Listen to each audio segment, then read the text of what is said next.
A mom hit and killed in the middle of the street, and tonight police still don't have a suspect. Erica Sevigny was killed months ago on 14 Mile Road in northern Kent County. Because detectives are at a dead end in this case, they're opening up their files, giving Target 8 unheard of access to the tips they've been receiving, hoping that you will see something tonight that will help them solve the mystery of Erica's death.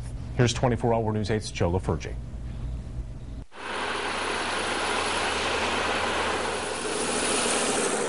Snow now blankets the roadside memorials. World's best friend award. Lori Sevigny still visits the site where her daughter was killed. It's a difficult stop to make, and this day she brought a friend for support. To drive down that road at that time, it's somebody from around this area. Yeah.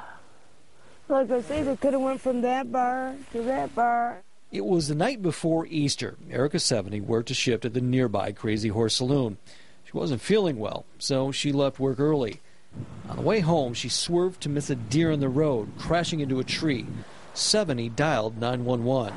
Are you still in the vehicle? No, she's got out of the vehicle just in case it caught on fire. But for some reason, her mother figures it was due to a bad cell phone signal. Erica ended up in the middle of 14 Mile Road. The 911 dispatcher heard an approaching vehicle and then lost a connection.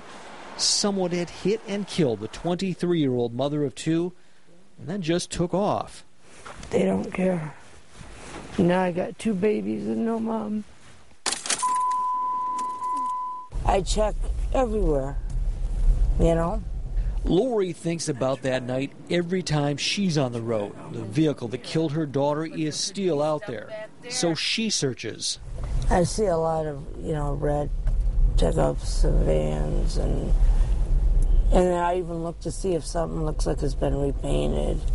Edie is one of those cases that's hard to forget. In the beginning, investigators came to us, sending news releases to ask for tips to keep the case alive. Whenever a death occurs, we become the voice of that victim. We need to speak for that victim and tell that victim's story. But then, for months, nothing. It comes to a point where there's a portion of that story that the victim's trying to tell us that's left out. There's somebody out there, one person, two people, a half a dozen people, that are going to be able to complete that story for us and be able to piece this together, and that's what we're waiting for. On a table in the Detective Bureau, investigators spread out all the tip sheets they've written up. More than 100. Some came in anonymously to Silent Observer, some into the Sheriff's Department, and some were generated by investigators simply knocking on doors. This was a tip we received about a big party nearby. Surely such a gathering would turn up something promising.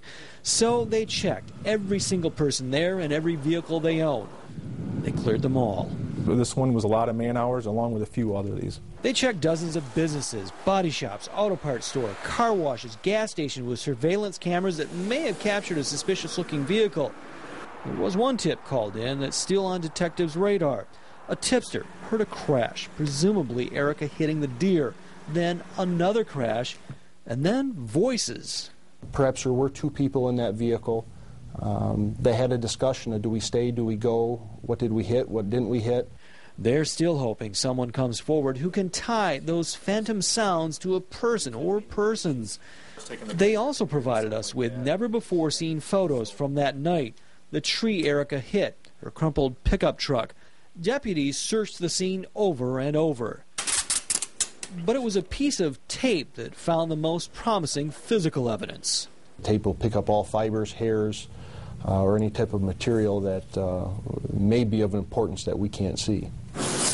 The tape lists from both an exterior jacket and also from the clothing, the exterior clothing. And there were paint flecks found in both. The flecks matched a popular vehicle color, vermilion red, standard on many makes and models, like these. Injuries to Erica's body helped detectives further narrow the possibilities to a 1998 to 2007 Ford pickup truck, van, or SUV. Now they had a potential vehicle description, but where do they go from here? The Michigan Secretary of State doesn't include vehicle color in registrations, So checking all 4 trucks in the area would be next to impossible, which brings investigators back to what they think will ultimately solve this case, the human factor. The person that may be involved in this could be acting a little strange, a little weird, maybe not quite the same, not a little bit off the next day on Sunday, which was Easter Sunday. Hit and runs are not like other crimes. Most are solved because the driver either doesn't cover up the evidence or comes forward out of guilt. But not this time. And that's why we're, like Detective Keefe said, we're relying on the public. We're relying on that one person that knows something that will come forward and put some closure on this. But what if they never solve it? It's a scenario Erica Sevigny will probably never accept. Right after Erica was killed, it was like I didn't even care if they caught him. I just wanted it to end. But I know it's not going to end until I can answer my granddaughters as to why they don't have their mama anymore. So how can you help? Well, we have several ways. You can phone your tips into either Silent Observer or the Kent County Sheriff's Department. We have these phone numbers at the bottom of your screen. And check this out. We helped Erica's sister create a Facebook page where you can post tips and questions. And tomorrow morning on 24-Hour News 8 Daybreak, we will have investigators with the Kent County Sheriff's Department live in studio to answer some of your questions. Back to you. The family is holding a fundraiser to help pay for Erica's daughter's education. That is set for March 26 at the Sparta Moose Lodge. Donations can be made in Erica's name at any Choice Bank branch.